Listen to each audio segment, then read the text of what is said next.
নমস্কার বন্ধুরা, আমি সত্য সাধন সরকার স্বাগতম জানাই আপনাদেরকে আইএসসিটিপিএ পক্ষ থেকে। আজকে আমরা যে লাইভটি অনুষ্ঠিত করতে যাচ্ছি, আমাদের যে বিশেষ আকর্ষণটি রয়েছে সেটি হচ্ছে আজকে আমাদের সঙ্গে সন্দীপন দা যুক্ত হচ্ছেন এবং আমাদের প্রিয় পবিত্রদা যুক্ত হচ্ছেন। তো আজকের যে বিষয়টি রয়েছে, বৈদিক ঈশ্বর ভার্সেস কোরআনের আল্লাহ। তো ওনারা আলোচনা করবেন এই বিষয়গুলো নিয়ে। আমরা একে একে ওনাদেরকে স্টেজে নিয়ে নিচ্ছি।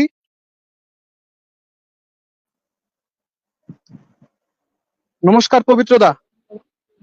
ओम नमस्ते, जय श्री राम, जय श्री कृष्ण, भारत माता की जय, सत्य सनातन वैदिक धर्म में जय। সন্দীপন দা নমস্তে।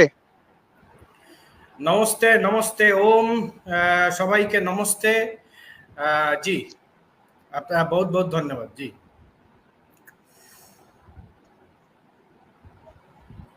হ্যাঁ, তো আজকে আমরা যে বিষয়টা নিয়ে আলোচনা করতে যাচ্ছি, যে বৈদিক ঈশ্বর এবং কোরআনের আল্লাহ। তো আমি চাই যে আপনারা এই বিষয়টি নিয়ে আলোচনা করুন, যে আমাদের যে বৈদিক কনসেপ্ট অনুযায়ী যে ঈশ্বর, হ্যাঁ, তার ধারণা কি, এবং কোরআনে বর্ণিত যে আল্লাহ রয়েছে তার ধারণা কি অ্যাকর্ডিং টু কোরআন। তো সন্দীপন দা যদি এই বিষয়ে কিছু বলতেন।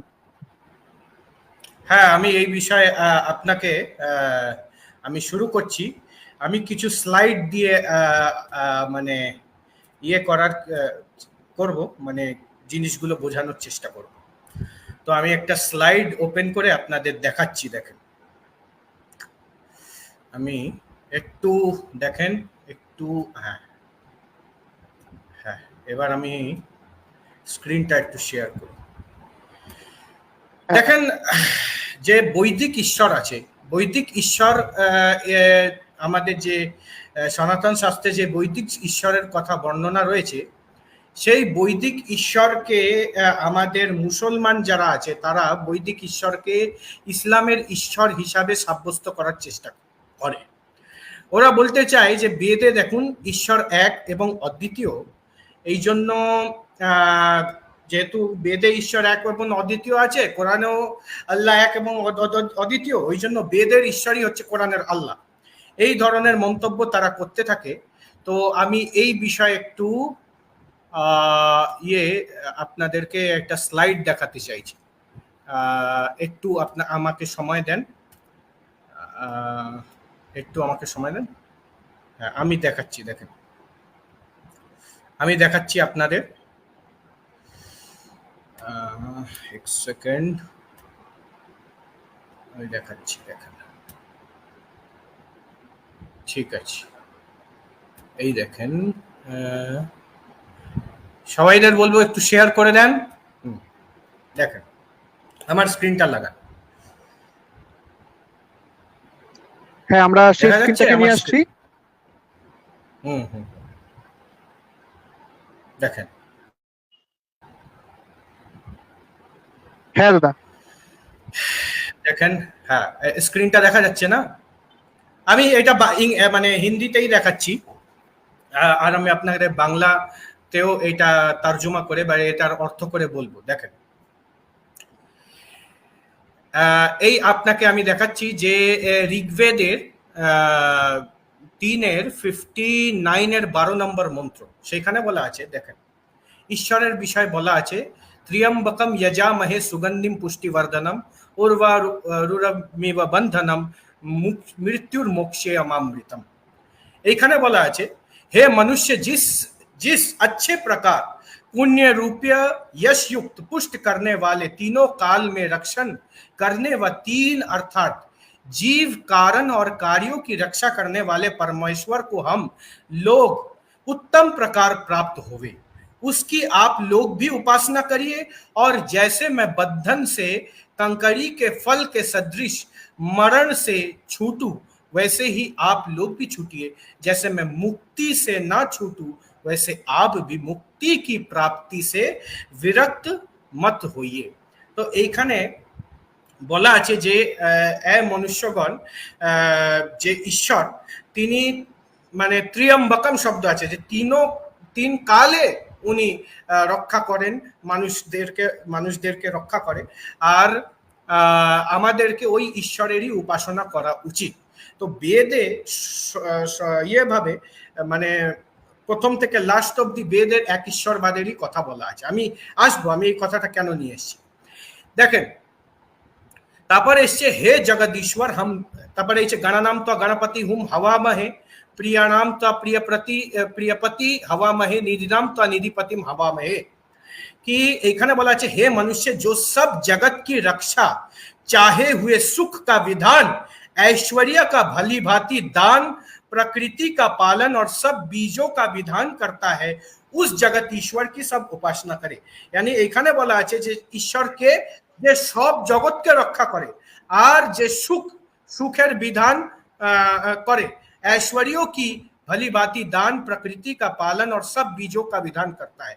से ऐश्वर्य के दान करे और प्रकृतिर पालन करे और सब बीजेर से बीजों का विधान करता है। उस जगदीश्वर, ওই জগদীশ্বরের আমাদের উপাসনা করা উচিত। তাহলে প্রথম পয়েন্ট জানতে পারলাম যে আল্লাহকে যে সব জগতের রক্ষা করে। এবার আমরা কোরআনের আল্লাহর একটি বৈশিষ্ট্য দেখি যে সে সব জিনিসের সে রক্ষা করেন কিনা, সেই বিষয়ে আমরা কোরআন থেকে একটু আপনাকে দেখানোর চেষ্টা করি। কোরআনে এসছে সূরা আনফালের মানে আমি দেখাবো, বা সূরা তওবার আমি দেখাই। সূরা তওবা আয়াত নাম্বার 29টা আমি দেখাচ্ছি। দেখেন সূরা তওবা আয়াত নাম্বার 29-এ যারা বলতে চাই যে বেদের ঈশ্বর আর কোরআনের আল্লাহ এক, যেহেতু বেদে এক ঈশ্বরবাদের কথা বলা আছে, তাদের জন্য এই জবাব দেখেন কি বলা আছে। এখানে এসছে সূরা তওবা আয়াত নাম্বার 29। এখানে আল্লাহ তাআলা বলছেন কাতিলুল লাযিনা লা ইউমিনুনা বিল্লাহি ওয়ালা বিল ইয়াউমিল আখির ওয়ালা ইউহাররিমুনা মা হারামাল্লাহু ওয়া রাসূলুহু ওয়ালা ইয়াদিনুনা দীনাল হাক্কি মিনাল লাযিনা উতুল কিতাব হাত্তা ইউতুল জিজিয়াতা ইয়াদি ওয়া হুম সাগিরুন। আল্লাহ তাবারক ওয়া তাআলা, আমি বাংলায় খুলে দেখাচ্ছি, বলছেন কাতিলুল লাযিনা লা ইউমিনুনা বিল্লাহি, যে তোমরা জিহাদ করো, তোমরা ইয়ে করো, লড়াই করো। কাতিলুল লাযিনা লা ইউমিনুনা বিল্লাহি, যারা আল্লাহকে মানে না, ইউমিনুনা বিল্লাহি ওয়ালা বিল ইয়াউমিল আখির, আর যে আখিরাতকে মানে না, ওয়ালা হাররিমুনা মা হারামাল্লাহু, যে আল্লাহর হারাম কর্তাকে হালাল মনে করে আর রসুলের হালাল কর্তাকে হারাম মনে করে, তাদের সঙ্গে তুমি যে যুদ্ধ করো। হ্যাঁ, হারামাল্লাহি ওয়া রাসূলিহি ওয়ালা ইয়াদিনুনাল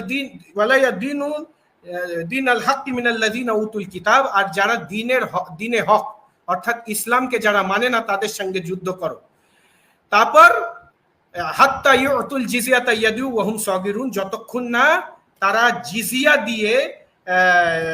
জিজিয়া না দেয় ততক্ষণ তাদের সঙ্গে হত্যা করো। এই যে আমি আপনার বাংলায়ও দেখিয়ে দিয়েছি, যাদেরকে কিতাব দেওয়া হয়েছে তাদের মধ্যে যারা আল্লাহর প্রতি ঈমান আনে না, আর শেষ দিনের প্রতিও আনে না, আর আল্লাহ ও তার রসুল যা হারাম করেছেন তাকে হারাম গণ্য করেন না, তার সত্য দিনকে নিজেদের দিন হিসাবে গ্রহণ করে না, তাদের বিরুদ্ধে যুদ্ধ করা যে পর্যন্ত না তারা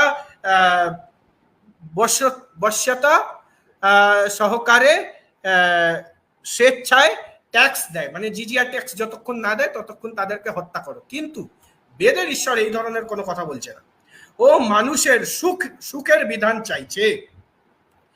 তারপর বলছে দেখেন প্রকৃতি কা পালন করনে वाला ईश्वर कौन है ना, प्रकृति का पालन, অর্থাৎ প্রকৃতি বা প্রকৃতি হচ্ছে গাছপালা, জানোয়ার, এগুলো সব প্রকৃতির অন্তর্ভুক্ত, তার পালন করে। মূল রূপে প্রকৃতি দুই প্রকার হয়, একটা কারণ রূপ প্রকৃতি আর একটা কার্যরূপ প্রকৃতি। তো এইখানে প্রকৃতির পালন করার কথা বলা আছে। এবার দেখেন প্রকৃতির পালন আল্লাহ কি করে করছেন সেইটার আমরা একটা উদাহরণ দেখে নিই। আমি একটা আয়াত আপনাকে দেখাচ্ছি, সূরা মায়েদা আয়াত নাম্বার সূরা মায়েদা আয়াত নাম্বার 3-এই আপনি বা 3-4-এই আপনি পেয়ে যাবেন। এইখানে দেখেন এই যে সূরা মায়েদা আয়াত নাম্বার 3, যে এখানে বলা আছে حرمت عليكم الميتة والدم ولحم الخنزير وما أهل لغير الله به والمنخنقات والموقوذات والمتردعات والنطيحات وما أكل السبع إلا ما زكيتم وما ذبح على النصب وأن تقسموا بالأزلام ذلكم فسق إلى آخر الآية।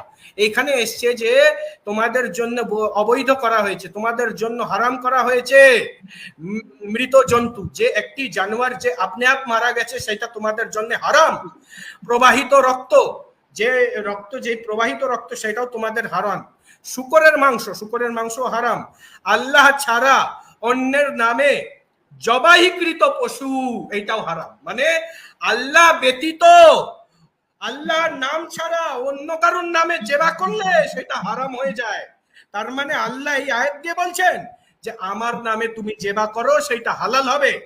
আর এক জায়গায় এরকম ভর্তি রয়েছে, লাইয়ানাল্লাহু লুহুমুহা ওয়ালা দিমাউহা ওয়ালাকিন ইয়ানালুহু তাকওয়া মিনকুম কাযালিকা সাখখারনাহা লাকুম লিতুকাব্বিরুল্লাহা মা হাদাকুম ওয়া বাশশিরিল মুহসিনিন। আমি এই আয়াতটাও দেখিয়ে দিচ্ছি যে আল্লাহ বলছে কোরবানি করার কথা। ঠিক আছে, আমি সবাইরা বুঝতে পারছেন তো না? বুঝতে অসুবিধা হচ্ছে? দেখেন, আমি একবার একটু আমাকে কনফার্ম করে দেন, আমার কথা বোঝা যাচ্ছে কিনা? হ্যালো দাদা, হ্যালো। হ্যাঁ, আমার কথা বোঝা যাচ্ছে?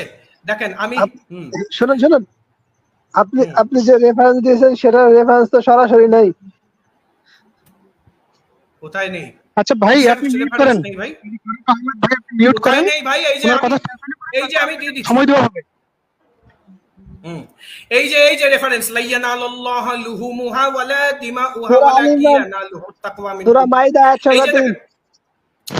ওহো, দাঁড়াও বলছি তো, ওটা তো দেখালাম তো একটু আগে। এই দেখেন, এই যে হচ্ছে আল্লাহ বলছে, আরে আমি যে আমাকে বলতে দেন, ইনাকে একটু, ইনি মুসলমান? হ্যালো, হ্যাঁ, ওনাকে আমি একটু ব্যাকস্টেজ করেছি কারণ উনি বারবার কথার মধ্যে কথা বলতেছিলেন, তার জন্য। তো আমি একটু বলে রাখি, ফারুক আহমেদ ভাই, যখন একজন কথা বলবে মাঝখানে কথা বলবেন না, এটা একটা আমাদের সাধারণ একটা ভদ্রতা, ঠিক আছে? এটা একটু মাথায় রাখবেন। আপনাকে আবার যুক্ত করা হচ্ছে, আপনি ওনার সঙ্গে কথা বলবেন, কিন্তু উনি যখন কথা বলবে তার মাঝখানে কথা বলবেন না। ধন্যবাদ। দেখি, এই দেখেন, হ্যাঁ, এই যে আমি আপনাকে দেখাচ্ছি, দেখেন, এইটা হচ্ছে সূরা হজ আয়াত নাম্বার 37। আল্লাহর কাছে এইগুলো না গোশত পৌঁছায়। মানে এখানে বলা আছে যে আল্লাহর কাছে গোশত পৌঁছায় না রক্ত পৌঁছায়, এবং তার কাছে পৌঁছায় তোমাদের তাকওয়া। মানে যখন আপনারা কোরবানি করেন তো আল্লাহর কাছে গোশত পৌঁছায় না রক্ত পৌঁছায়, আল্লাহর তাকওয়া, এই যে তোমাদের তাকওয়া, যে তোমরা আল্লাহকে ভয় পাও। কোরবানি এই জন্য করো যে তোমরা আল্লাহকে ভয় পাও, এই জন্য করছো, তো তোমার এই তাকওয়াটা আল্লাহর কাছে পৌঁছায়। এভাবে তিনি এগুলোকে তোমাদের অধীন করে দেখিয়েছেন যাতে তোমরা আল্লাহর শ্রেষ্ঠত্ব ঘোষণা করতে পারো। এজন্য যে তিনি তোমাদেরকে সঠিক পথ দেখিয়েছেন, কাজেই সৎকর্মশীলদেরকে তুমি সুসংবাদ দাও। এই হচ্ছে সূরা হজ আয়াত নম্বর 37, যেখানে আল্লাহ বলছে যে তোমরা কোরবানি কেন করো, যেহেতু তোমার যে আল্লাহর তাকওয়া তোমার পছন্দ করে, এই জন্য তোমরা কোরবানি করো। 36-এও আপনি দেখতে পারেন, 36 তো বলেছে উট জবাই করতে, যে আর কুরবানির উটগুলোকে আমি করেছি আল্লাহর নিদর্শন সমূহের অন্যতম, তাতে তোমাদের জন্য কল্যাণ আছে। কাজেই সারিবদ্ধ ভাবে দাঁড়ানো অবস্থায় এইগুলোর উপর তোমরা আল্লাহর নাম উচ্চারণ করো, মানে আল্লাহর নাম উচ্চারণ করে তোমরা জবাই করো উট। তো আমাদের পরমাত্মা এরকম নয়। परमात्मा होच्छे तारा जे प्रकृति का पालन करने वाला और सब बीजों का विधान करने वाला है, जे प्रकृतिर पालन करे, प्रकृतिर कोनोदिनो खराब चाय ना। आल्ला से जे आल्लाहर नामे गरु जबाई करते बोलছে, तो এই হচ্ছে আল্লাহ আর পরমেশ্বরের মধ্যে সবচেয়ে বড় তফাৎ, যে আল্লাহ গরু জবাই করতে বলছে আর পরমাত্মা সবার ভালো চায়। ঠিক আছে, এবার আমি আপনাকে দেখাচ্ছি, এখানে আছে यजुर्वेদের 40-9, এখানে বলা আছে যে ওই ঈশ্বর, हे मनुष्य जो ब्रह्म शीघ्रकारी सर्वशक्तिमान स्थूल सूक्ष्म अकारण शरीर रहित छिद्र रहित और नहीं छेद करने योग्य नारी आदि के साथ संबंध बांधने से रहित, যে সেই ঈশ্বরের কোনো শরীর ব্যতীত, ঈশ্বরকে যে শরীর ব্যতীত, যদি ঈশ্বরের শরীর থাকে আমরা মনে করি যে ঈশ্বরের এটা দোষ, যেহেতু শরীর থাকা মানুষ একদেশী হবে, আর একদেশী হলে সে সর্বশক্তিমান হবে না, আর সর্বশক্তিমান মানে সর্বব্যাপক হবেন না বা সর্বজ্ঞানী হবেন না। সর্বজ্ঞানী হওয়ার জন্য তাকে সর্বব্যাপক হতে হবে, আর সাকার হলে সেই জিনিসটা হবে না। তো এবার দেখেন আল্লাহ যারা বলছে যে কোরআনের ঈশ্বর আর বেদের, কোরআনের আল্লাহ আর বেদের ঈশ্বর দুটো একই জিনিস, তাদের জন্য আমি দেখাতে চাই যে আল্লাহ কিরকম। যে আল্লাহর বিষয় বলা আছে কোরআনে যে ইন্না রাব্বুকুমুল্লাহুল্লাযী খালাকাস সামাওয়াতি ওয়াল আরদি ফি সিত্তাতি আইয়ামিন সুম্মা ইসতাওয়া আলাল আরশ, যে আল্লাহ সে যে 6 দিনে ধরতি এবং আকাশকে জন্ম দিয়েছে, আর 7 নম্বর দিনে আল্লাহ আরশের উপর গিয়ে বসে পড়েছেন, আরশের উপর বিরাজমান হয়েছে। তো আমাদের ঈশ্বর, যারা বেদের ঈশ্বর আর আল্লাহকে এক করার চেষ্টা করে, তারা এটাও দেখে নেন যে এক আল্লাহ যে আরশের উপর বসে আছে, আর আমাদের ঈশ্বর যে সর্বব্যাপক, যে নারী রহিত, ছিদ্র রহিত। তো এই একটা আমাকে আপনাদেরকে আমি তফাৎ দেখালাম। তারপর আরেকটা জিনিস দেখেন अविद्या दोषों से रहित होने से सदा पवित्र, अविद्या दोष থেকে রহিত হওয়ার জন্য যে সদা পবিত্র, और जो पाप युक्त पाप करी और पाप में प्राप्ति करने वाला कभी नहीं होता, सब और से व्यक्त जो, যে সব জায়গায় বিরাজমান, যে ঈশ্বর সব জায়গায় বিরাজমান, सर्वत्र सब जीवों के मन की वृत्तियों को जानने वाला, যে সব মানুষের মনের মধ্যে কি বিচার উৎপন্ন হচ্ছে সেটাও জানে, দুষ্ট পাপিयों का तिरस्कार करने वाला, যারা দুষ্ট তাদেরকে আল্লাহ মানে তাদেরকে আমাদের বেদের ঈশ্বর তিরস্কার করে, তাদেরকে অপমানিত করে দণ্ড দিয়ে বা মানে তাদেরকে তাদের শাস্তি দিয়ে। কিন্তু আল্লাহ কিরকম, আল্লাহ কিরকম? আল্লাহ বলছে যে যে তোমরা যদি শিরক ছাড়া যে কোনো গুনাহ আল্লাহ মাফ করে দিতে পারে। দেখেন আমি আপনাকে দেখাচ্ছি যে আল্লাহ কি বলছেন। এখানে এসছে দেখেন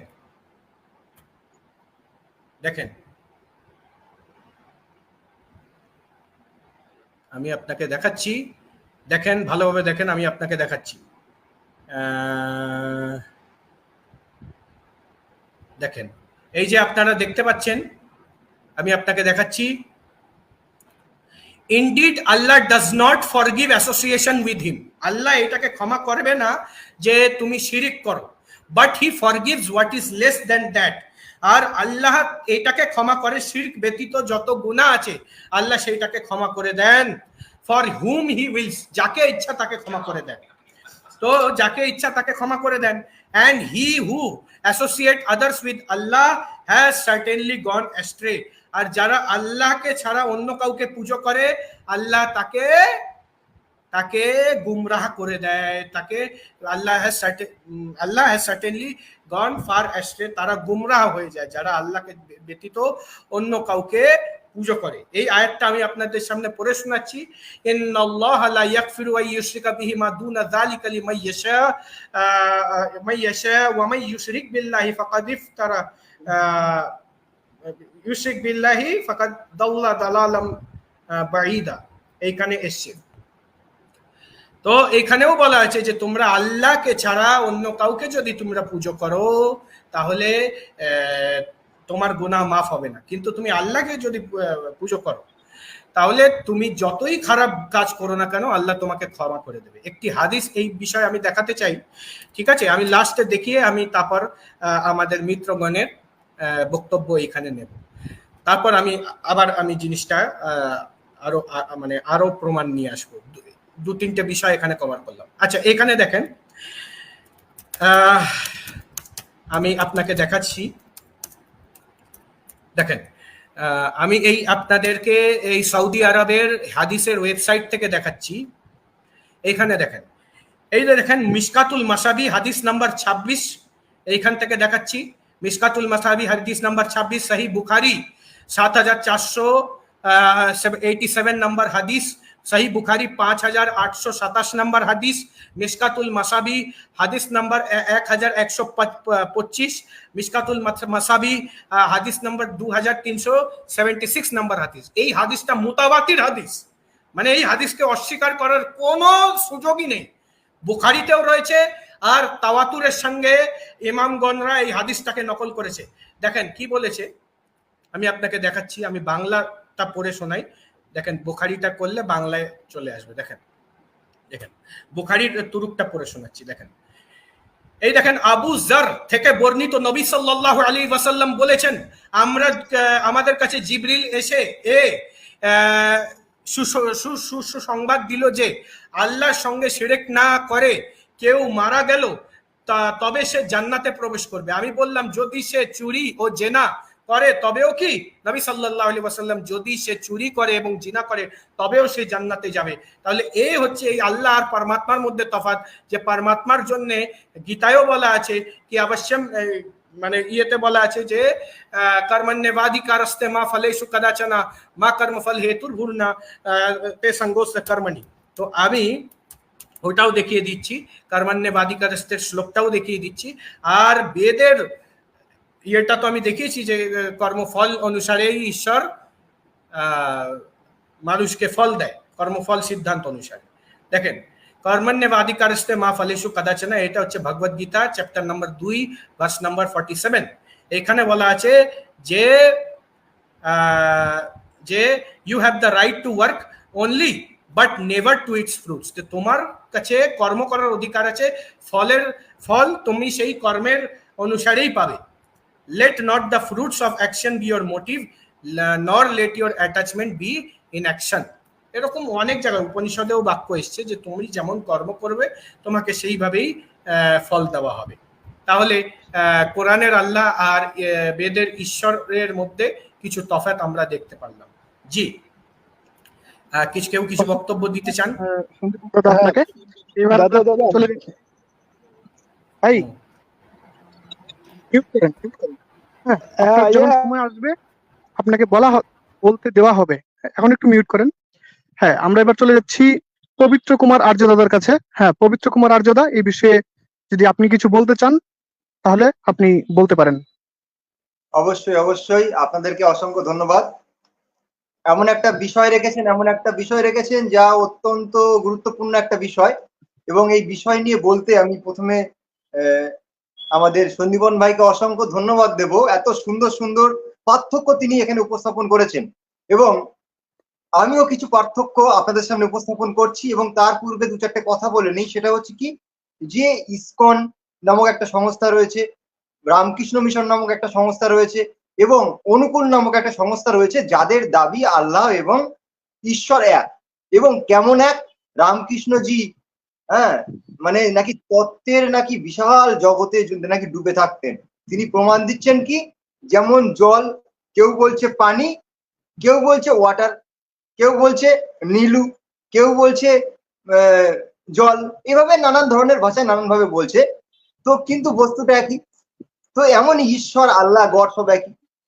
এই একটা ভাইরাস জনিত কথা আমাদের হিন্দুদের মাথার মধ্যে ঢুকিয়ে ঢুকিয়ে আমাদের হিন্দুদের হচ্ছে বরবাদ করে দিয়েছে। কেমন বরবাদ করে দিয়েছে চলুন প্রমাণের সঙ্গে আজকে আমি আপনাদের সামনে উপস্থাপন করছি। আর আমি সমস্ত যে পয়েন্টগুলো বলবো যদি আপনারা লিখে লিখে রাখেন, আপনাদের জীবনেও কল্যাণ হয়ে যাবে, আপনাদের ভবিষ্যৎ প্রজন্ম এই কুসংস্কার থেকে কিন্তু মুক্ত হতে পারে। তো চলুন আমি আপনাদের সামনে উপস্থাপন করি। এইবার আমি বলি যে যেমন জল যেটা ওয়াটার, এবং জল কিংবা যাকে নীলু বলা হচ্ছে তেলুগু ভাষায়, যেটাকে বাংলাতে জল বলা হচ্ছে, তো এই সমস্ত পদার্থের গুণ কর্ম স্বভাব যদি ওয়াটার কেমন যদি বলা হয়, তো তারা যেটাকে প্রস্তুত করবে গুণ কর্ম স্বভাব অনুযায়ী, সে যে কেমিক্যালটা প্রস্তুত করবে, এবং জলের যেটা প্রস্তুত হবে, নীলু যেটা প্রস্তুত হবে, পানি যেটা প্রস্তুত হবে, এ সমস্ত একই পদার্থ, কোনো পার্থক্য নেই। কিন্তু আল্লাহ এবং ঈশ্বরকে যদি একই বলা হয়, তো জলের মতো একই হওয়া উচিত ছিল। কিন্তু আমরা এখানে যদি দেখি আল্লাহ কি? আল্লাহকে জানতে হবে, কোরআনকে জানতে হবে। তো কোরআনে যদি আমরা দেখি যে কোরআনে বলা হলো কি, সূরা ইউসুফের 2 নম্বর আয়াতে বলা হলো কি, ইন্না আনজালনাহু কুরআনান আরাবিয়্যান লাআল্লাকুম তাকিলুন। অর্থাৎ কি, তিনি আরবি ভাষাদের জন্য কোরআন নাজিল করেছেন। ভালো করে বুঝুন, আরবি ভাষাদের জন্য কোরআন নাজিল করেছেন, যারা আরবি ভাষা বুঝতে পারে। তারপরে বলছে কি, সূরা বাকারা 2 নম্বর আয়াতে কি বলছে কি, জালিকাল কিতাবু লা রাইবা ফিহি হুদাল লিল মুত্তাকিন। এখানে কি বললো, যে মুত্তাকিদের জন্য পথ প্রদর্শক, তার যে কোরআন নাজিল করেছে মুত্তাকিদের জন্য পথ প্রদর্শক। কিন্তু আমাদের এখানে কি বলছে, এটা আল্লাহর বাণী। তো আল্লাহ আর ঈশ্বর যদি এক হয় তাহলে ঈশ্বর তাই বলা উচিত ছিল। কিন্তু ঈশ্বর এখানে কি বলছে, ঈশ্বর যজুর্বেদের অধ্যায় নম্বর 26-এর 2 নম্বর মন্ত্রে বলছে কি, ইয়াথেমাম বাচম কল্যাণী মাবদানি জনেভ্যঃ। এই কল্যাণী বাণী মানব মাত্রের কল্যাণের জন্য। দেখুন আল্লাহ আর ঈশ্বরের মধ্যে ভেদ কিভাবে তৈরি হচ্ছে। আল্লাহ বলছে আমি আরবি ভাষা যারা জানে তাদের জন্য কোরআন নাজিল করেছি, তাদের কল্যাণের জন্য, এবং যারা মুসলমান তাদের জন্য কোরআন নাজিল করেছি। বুঝতে পারছেন? আর এখানে বেদ বলছে যে আমি মানব মাত্রের, প্রত্যেক মানব মাত্রের কল্যাণের জন্য নাজিল করেছি। কেবল তাই নয়, দেখবেন যজুর্বেদের 36-এর 12 নম্বর যে মন্ত্র বলছে কি, ওম সন্নো দেবীরা বিষ্ঠায়া আপো ভবন্তু পিতায়ে সংয়োরবি শ্রবন্তু নহা। বলা হচ্ছে কি, এই মন্ত্রে দেখুন সকলের প্রকাশক, মোমেনদের জন্য নয়, হিন্দুদের জন্য নয়, জৈনদের জন্য নয়, বৌদ্ধদের জন্য নয়, সকলের প্রকাশক, সকলের জন্য আনন্দ প্রদানকারী এবং সর্বব্যাপক ঈশ্বর মনোবাঞ্ছিত আনন্দ এবং পূর্ণ আনন্দের জন্য আমাদের সকলের জন্য কল্যাণকারী হন। অর্থাৎ আমাদের কল্যাণ করুন হে পরমেশ্বর, আমাদের উপর সুখ ও কল্যাণের সর্বদিক থেকে বৃষ্টি প্রদান করুন। তাহলে এখানে সকলের জন্য বলা হচ্ছে, কোনো হিন্দুদের জন্য পার্সোনাল বলা হলো না, কিংবা মুসলমানের জন্য বলা হলো না। এবং বলা হলো কি, ওম ইন্দ্র বিশ্বাস্য রাজতি সন্ন অস্তু দ্বিপদে চতুষ্পদে। বলা হলো কি, হে জগদীশ্বর, আপনি সর্বত্র সব দিকে অভিব্যক্ত হয়ে রয়েছেন, সর্বত্র সব দিকে অভিব্যক্ত হয়ে রয়েছেন। সব দিকে যত মনুষ্য রয়েছে, আপনি সেই সমস্ত মনুষ্য প্রাণী এবং সমস্ত পশু, যত পশু এবং মনুষ্য রয়েছে এবং অন্যান্য প্রাণী রয়েছে, আপনি সকলের জন্য কল্যাণকারী, সকলের উপাসনা করার যোগ্য। তাহলে দেখুন, আল্লাহ কোরআন থেকে আল্লাহকে পাওয়া যাচ্ছে, আর বেদ থেকে পাওয়া যাচ্ছে কাকে, ঈশ্বরকে। দুজনের মধ্যে কত বড় ভেদ। দেখুন আরো একটা ভেদ আমি দেখাচ্ছি। আমি আজকের বেশি ভেদ দেখাবো না, কারণ আমাদের সন্দীপন ভাই রয়েছেন, সন্দীপন ভাইয়ের কাছ থেকে মূল্যবান আরো অনেক কিছু জানতে পারবো। এই জন্য আজকে আমি বেশি সময় নেবো না, কিন্তু কিছু দেখিয়ে দিচ্ছি। দেখুন আল্লাহ বলছেন কি, দেখুন আল্লাহ তাআলা বলছেন সূরা নাম্বার 3 আয়াত নাম্বার 54, সেখানে বলছেন কি, ওয়া মাকারুল্লাহু ও আল্লাহু খায়রুল মাকিরিন। অর্থাৎ কি, আল্লাহ হচ্ছেন সব থেকে বড় ষড়যন্ত্রকারী। মানুষ আর কত বড় ষড়যন্ত্র করবে, সব থেকে বড় ষড়যন্ত্রকারী হচ্ছে আল্লাহ তাআলা। এবার দেখুন, এটা হচ্ছে আল্লাহ তাআলা, মানে যে আল্লাহ আর ঈশ্বরকে এক বলা হচ্ছে। এবার ঈশ্বরকে যজুর্বেদের 32 নম্বর অধ্যায়ের 10 নম্বর মন্ত্রে বলা হচ্ছে কি, ওম সনাবন্ধুর্জনিতা সবিধাতা ধামানি বেদ ভুবনানি বিশ্বা यत्र देवा अमृतमानसानस्थितिये ধামান্ন ধৈর্যয়ন্ত। অর্থাৎ ওই ঈশ্বর আমাদের ভাইয়ের মতো সুখদায়ক। মাঝখানে কেউ কথা বলেন, মাঝখানে একজন কথা বলেন, আমি কথা বলছি, একজন কথা বলেন, আমাদের একজনকে কথা বলার সুযোগ দেন প্লিজ। অবশ্যই দেওয়া হবে, বলা হয়েছে তো ভাই, প্রথমেই বলা হয়েছে তোমাদের মস্তিষ্ক কোথায় থাকে। অবশ্যই তা বলতে না। পবিত্রতা, আমি দুঃখিত যে মাঝখানে এই লোকটা আপনাকে একটু ডিস্টার্ব করছে, তার জন্য। ঠিক আছে, ঠিক আছে, অসংখ্য ধন্যবাদ। আপনি আলোচনা কন্টিনিউ করেন, আমি ওনাকে ব্যাকস্টেজ করেছি। হ্যাঁ, আপনার কথা বলা শেষ হলে পরে আপনি আপনার বক্তব্য শেষ করেন, তারপরে আমি ওনাকে অ্যাড করতেছি। অবশ্যই অবশ্যই অবশ্যই, ধন্যবাদ। তাহলে যে আল্লাহ এবং ঈশ্বরকে এক বলা হচ্ছে, সে আল্লাহ হচ্ছে সব থেকে বড় ষড়যন্ত্রকারী। মানুষ আর কি ষড়যন্ত্র করবে? আমাদের ঈশ্বর কি? আমাদের ঈশ্বর হচ্ছে সকলের সঙ্গে, মানে আমাদের মানুষের সঙ্গে বন্ধুর মতো সুখদায়ক। তিনি আমাদের ভাইয়ের মতো সুখদায়ক। কেবল তাই নয়, বলা হচ্ছে কি ঋগ্বেদের মন্ডল নাম্বার 1 সূক্ত নম্বর 164 এবং 20 নম্বর মন্ত্রে বলা হচ্ছে কি দ্বা সুপর্ণা সৌজা সখায়া সমানম বিক্ষং পরিস্বাস্বজাতে। তাহলে এখানে কি বলা হলো যে আত্মা এবং পরমাত্মা এ হচ্ছে একে অপরের বন্ধু, সখা। চিন্তা করতে পারছেন, আত্মা পরমাত্মা একে অপরের সখা, বন্ধু। আর এখানে বলছে আল্লাহ মানুষের সঙ্গে ষড়যন্ত্র করেন। তাহলে এই আল্লাহ তাআলা আর এদিকে ঈশ্বর কিভাবে এক হয়ে যেতে পারে? এ তো অসম্ভব। কেবল তাই নয়, আমাদের যে আমাদের ভাই সন্দীপন ভাই একটা প্রমাণ দিয়েছেন একটু আগে, যে তিনি 7 আসমানে গিয়ে চেয়ারের উপরে বসে থাকেন, আরশের উপরে 7 আসমানে গিয়ে বসে থাকেন। তো ইনি 7 আসমানে বসে থাকা একজন ব্যক্তি, কি যাই হোক আল্লাহ তার নাম দিয়েছে। কিন্তু আমাদের ঈশ্বর তো তা নয় ভাই, ঈশ্বর হচ্ছে ঈশা বাসমিদম সর্বম ইয়ৎ কিঞ্চ জগত্যাম জগৎ তেন তেন ভুঞ্জিথা মা গৃধাঃ তস্য সিদ্ধনম। অর্থাৎ ঈশ্বর সব জায়গাতে সর্ব কোণে কোণে তিনি ব্যক্ত হয়ে রয়েছেন, তিনি কোনো জায়গা এমন নেই যে খালি রয়েছেন। আর ভাই তোমাদের আল্লাহ তো 7 আসমানে বসে রয়েছে ভাই। তাহলে আল্লাহর সঙ্গে আমাদের ঈশ্বরের পার্থক্য অনেক বড় পার্থক্য, আসমান জমিনের মতো পার্থক্য।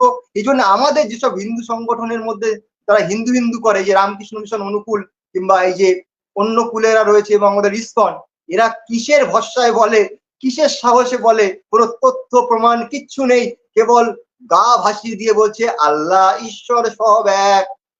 কেন? গান্ধীজি বলেছে যে সব 13 নাম, কি একটা গান করেছিলেন গান্ধীজি। হ্যাঁ হ্যাঁ। তো এইসব হাস্যকর তথ্য যখন প্রমাণের ভিত্তিতে কথা হবে, যখন তথ্য নিয়ে কথা হবে, তখন সবকিছু একদম কাঁচির মতো কেটে বেরিয়ে যাবে। যখন তর্ককে সামনে উপস্থিত করা হবে, প্রমাণের সঙ্গে সব কাঁচির মতো কেটে বেরিয়ে যাবে, সত্য অসত্য আলাদা হয়ে যাবে। এসব গা ভাসিয়ে দেওয়ার ব্যাপার নয় ধর্ম, ধর্ম গা ভাসিয়ে দেওয়ার ব্যাপার নয়। কেউ বললো একদম সঙ্গে বহে গেলাম, হ্যাঁ, এ নয়। এ তর্ক প্রমাণ দ্বারা এখানে সিদ্ধ করতে হবে যে আল্লাহ ঈশ্বর এক কিভাবে হতে পারে ভাই, তো অসম্ভব। এইবার দেখুন, আমি কোরআনের আয়াত পাঠ করে আর সময় নষ্ট করবো না, আমি শুধু সূরাগুলো বলে দিচ্ছি যে আল্লাহ কি বলতে চাইছেন। দেখুন আল্লাহ এখানে বলছে, দেখুন যে সূরা নাম্বার 14 আয়াত নাম্বার 4, সূরা নম্বর 14 আয়াত নম্বর 4 বলছে আল্লাহ যাকে ইচ্ছা বিভ্রান্ত করেন এবং যাকে ইচ্ছা তিনি সৎপথে পরিচালিত করেন। কি সর্বনাশ! দেখুন আল্লাহ যাকে ইচ্ছা সৎপথে পরিচালনা করছেন, যাকে ইচ্ছা বিভ্রান্ত করছেন। সূরা নম্বর 2 আয়াত নম্বর 284 বলছেন আল্লাহ যাকে ইচ্ছা ক্ষমা করেন এবং যাকে ইচ্ছা তাকে শাস্তি দেবেন। তারপরে বলছে কি সূরা নম্বর 2 আয়াত নম্বর 7 এবং 8 বলছে আল্লাহ অবিশ্বাসীদের অন্তরে এবং কর্ণের উপরে মোহরাঙ্কিত করে দিয়েছে এবং চক্ষু সমূহের উপরে আবরণ দিয়ে দিয়েছে, যাতে তারা কিছু ভালো কাজ করতে না পারে। মানে এরা আল্লাহ তাআলা জোরপূর্বক মানুষকে, মানে যারা আল্লাহকে মানেনি তাদের চোখটাকে নষ্ট করে দিয়েছে, তাদের মস্তিষ্কটাকে নষ্ট করে দিয়েছে, তাতে তারা ভুলভাল কাজ করে বেড়াচ্ছে। আল্লাহর কাজ হচ্ছে এই, বুঝতে পারছেন? আল্লাহ যাকে ইচ্ছা, মানে তার ইচ্ছার উপরে নির্ভর করছে, যে আজকে ভালো লাগছে না, চলো তোমাকে আমি কিছু বেশি পুণ্য দিয়ে দিলাম। এই ভালো লাগছে না, চলো তোমাকে আমি আরো দুটো আঘাত দিয়ে দিলাম, আরো একটু বেশি শাস্তি দিয়ে দিলাম। এটা তার ইচ্ছার উপরে নির্ভর করবে। তো আমাদের বেদ বলছে কি, দেখুন বেদে বলা হচ্ছে বিভক্তরং হাওয়ামহে বচচিত্রাসো রাধা সাহা সবিতরং নিচক্ষসম। কোথায় বলা হলো? ঋগ্বেদের মন্ডল নম্বর 1 22 নম্বর সূক্ত এবং 7 নম্বর মন্ত্রে বলা হচ্ছে কি ঈশ্বর সমস্ত জীবের কর্ম অনুসারে তার ফল দিয়ে থাকেন, কারোর বেশিও নয় কারোর কমও নয়, একেবারে সমান। তাহলে আল্লাহ যেখানে তার ইচ্ছা অনুসারে তিনি যাকে ইচ্ছা ক্ষমা করছেন, যাকে ইচ্ছা উপহার দিচ্ছেন, যাকে ইচ্ছা খুশি করছেন, এখানে তো ঈশ্বর ইচ্ছা খুশি করছেন না, ঈশ্বর যে যেমন কর্ম করেছে তাকে তেমন ফল দিচ্ছে। এবং আমাদের পুরাণেও বলা হলো কি অবশ্যমেব ভোক্তব্যম হিতম কর্ম শুভাশুভম, অবশ্যই ভুগতে হবে তার কৃত কর্মের ফল, তার শুভ হোক কিংবা অশুভ হোক। তাহলে আল্লাহ এখানে তার ইচ্ছা মতো তাকে কাকে ফল দেবে, কাকে কি করবে, তার ইচ্ছা মতো করছে। আমাদের এখানে ঈশ্বর ইচ্ছা মতো করেন না, তিনি ন্যায়কারী, তিনি ন্যায়কারী, তিনি ইচ্ছা মতন করেন না। এই জন্য তাকে বলা হলো শনিচ্চর দেবা। শনিচ্চর দেবা মানে কেউ ভাববেন না যে শনি নামক গ্রহ। শনিচ্চর দেব হচ্ছে ঈশ্বরের আরেকটা নাম, তিনি সকলের ন্যায় করেন, এই জন্য তিনি শনিচ্চর দেব তার নাম। এইবার দেখুন আর একটা কথা বলে আমি বিরাম নেব। তো সেটা হচ্ছে কি আল্লাহ তাআলা দেখুন, আল্লাহ তাআলা নাকি সর্বশক্তিমান। আল্লাহ তাআলা নাকি সর্বশক্তিমান। তো সর্বশক্তিমান আল্লাহ তাআলা তিনি জগতে জ্ঞান প্রদান করার জন্য, জগতের মানুষের কাছে পৌঁছানোর জন্য তিনি পয়গম্বর ছাড়া তার চলে না। এদিকে তাকে বলা হচ্ছে তিনি সর্বশক্তিমান। যিনি সর্বশক্তিমান তাকে বলে এরা তার ঠিকানা জানে না। সর্বশক্তিমান কথার অর্থ হলো এই যে তিনি নিজের কার্য করার জন্য কারোর সহযোগিতা নেন না, তার নাম হচ্ছে সর্বশক্তিমান। তো আমাদের ঈশ্বর কি বলছেন, যজুর্বেদের 8 নম্বর মন্ত্রে বলছেন তিনি সমস্ত জগতে ব্যপ্ত হয়ে রয়েছেন, তিনি কখনো শরীর ধারণ করেন না, তার কার্য করার জন্য তিনি কারোর সাহায্য নেন না, এই জন্য তিনি সর্বশক্তিমান। তিনি কোনো পয়গম্বর, তিনি কোনো অবতার পাঠান না, তার প্রয়োজনই হয় না, কেননা তিনি সর্ব জায়গায় ব্যপ্ত হয়ে রয়েছেন, সর্ব কোণে কোণে ব্যপ্ত হয়ে রয়েছেন, সর্ব অনুপরমাণুতে ব্যপ্ত হয়ে রয়েছেন। এই জন্য ঈশ্বর সর্বশক্তিমান। কিন্তু আল্লাহ তো সর্বশক্তিমান নয়। আল্লাহ একটা কাজ মেটানোর জন্য তার একটা হেল্পার পাঠাতে হচ্ছে ভাই। তো আল্লাহ এবং ঈশ্বরের মধ্যে এরকম অজস্র পার্থক্য রয়েছে, যে পার্থক্য তুলে ধরলে রাতের পর রাত চলে যাবে, কিন্তু পার্থক্যের মানে কোনো কমই আসবে না। তো যারা যারা বলেন আল্লাহ ঈশ্বর এক, আমাদের হিন্দুরা অনেকে যারা ওই কমিউনিস্ট বালা ট্যাবলেট খেয়েছেন, কমিউনিস্ট বালা লাল রঙের ট্যাবলেট খেয়েছেন, আপনাদের মধ্যে ওই মাথায় ঢুকে রয়েছে ঈশ্বর আল্লাহ 13 নাম, ওসব ভুলে যান ভাই, তথ্য প্রমাণে আসেন। আর রামকৃষ্ণ মিশনের যারা ভক্ত রয়েছেন তাদেরকেও বলি, রামকৃষ্ণ মিশনের ট্যাবলেটটা তো খেয়েছেন, একটু সত্যের ট্যাবলেটও খান, দেখবেন সব পরিষ্কার দেখতে পাবেন। তো চলুন আমি বিরাম নিচ্ছি। অসংখ্য ধন্যবাদ আপনাদের। অসংখ্য ধন্যবাদ পবিত্রদা খুব আপনাকে, সুন্দর, আপনি খুব সুন্দর। ভাবে বিষয়টিকে উপস্থাপন করেছেন।